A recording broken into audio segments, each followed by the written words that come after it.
Hola amigos y bienvenidos a nuestro canal Joe Tales.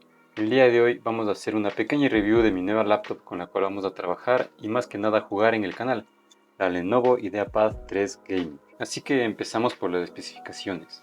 Esta es una laptop con características gaming a un precio muy asequible, del cual hablaremos después. Este modelo viene equipado con un procesador AMD Ryzen 6600H, el cual no está nada mal, más una tarjeta gráfica Nvidia RTX 3050 de 4 GB de memoria de video.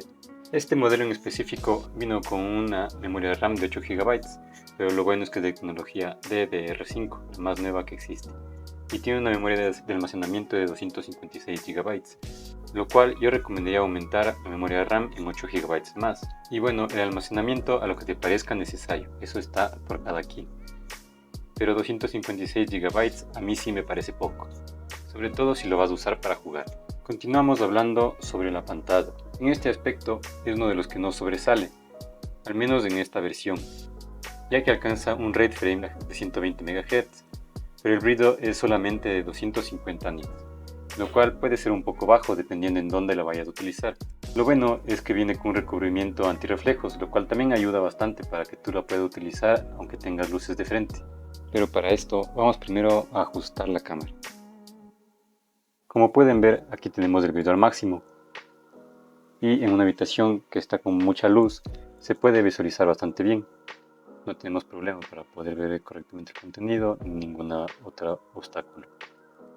Así que a pesar de ser un video no tan alto, a mí me parece suficiente para poder utilizarla sin problemas.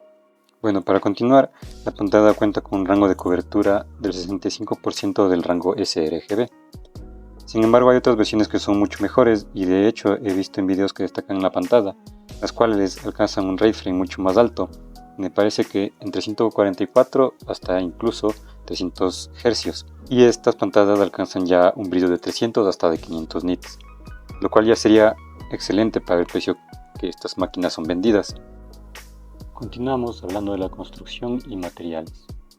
La computadora está construida completamente en plástico, pero no está nada mal. En realidad yo me esperaba algo de mucha menor calidad, tomando en cuenta las características con las que cuenta y el precio. Sinceramente me esperaba algo como más plasticucho, más simple y más frágil, pero cuando ya lo tuve en mis manos quedé muy sorprendido. No voy a hacer pruebas de cuánto se flexiona la pantalla o cuánto se hunde cuando la aplastas, porque en realidad eso es algo que no se hace en un uso normal y no me parece relevante.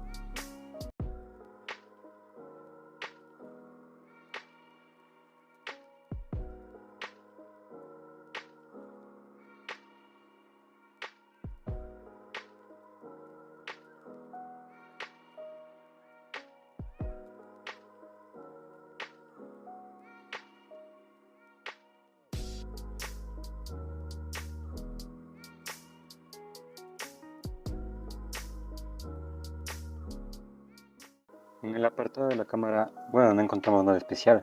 Basta con saber que tenemos una cámara para hacer videollamadas, pero no destaca de ninguna manera. Por otro lado, algo que sí me gustó mucho son los micrófonos, que son muy superiores a lo que estaba acostumbrado a usar antes. De hecho, en mi anterior laptop casi siempre era necesario que se use auriculares con micrófono o no me escuchaban del otro lado.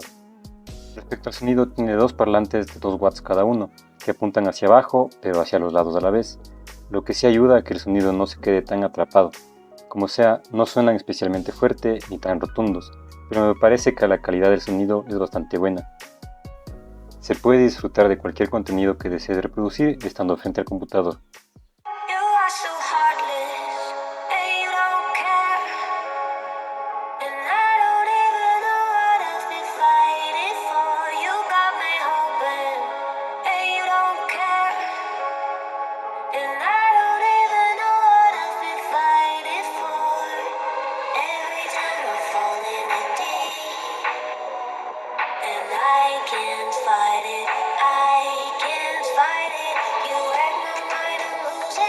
Aquí les dejo una prueba de cómo se ve la cámara y cómo se escuchan los micrófonos. Digo micrófonos porque son dos. Aprovecho para comentarles sobre los puertos. En el lado derecho tenemos un USB 3.2 de primera generación tipo A. En el lado izquierdo otro USB 3.2 de primera generación tipo A también. Y el jack de 3.5 mm para los audífonos y micrófono. En la parte de atrás tenemos el conector de energía, un USB 3.2 de segunda generación tipo C de entrada RJ45 para el internet con cable y un HDMI, y eso es todo. Así que cuéntenme, ¿qué les parece la calidad de la cámara y de los micrófonos? Además, la cámara cuenta con un switch de privacidad para taparla, así te aseguras de que nadie te espíe. Y finalmente, ¿por qué esta computadora con tantos altos y bajos me parece tan buena? Pues simplemente por su precio. Este modelo me salió en $600 y de hecho si me hubiese esperado un par de días más hubiese costado $549, y por todo lo que tiene me parece que no puede haber otra mejor. Lo que sí es verdad es que esta estaba en una gran oferta, ya que resultaba más barata incluso que el modelo del año pasado con un Ryzen 5600H, y hoy por hoy ya la veo en $700, lo cual me parece un precio más normal, si se puede decir. Bueno, ahora les cuento que yo compré esta computadora para empezar este canal en YouTube, el cual va a ser principalmente de videojuegos. Tal vez parezca un poco raro que haga una review de la computadora en un canal que será de videojuegos, pero quería que el primer video del canal sea mostrando a la gente la máquina con la que vamos a trabajar y jugar. Así que eso es todo por ahora. Les adelanto que el primer videojuego que vamos a jugar va a ser Need for Speed Most Wanted, el original de 2005, para volvernos un poco nostálgicos jugando este clásico. Nos vemos pronto y los espero dentro del juego.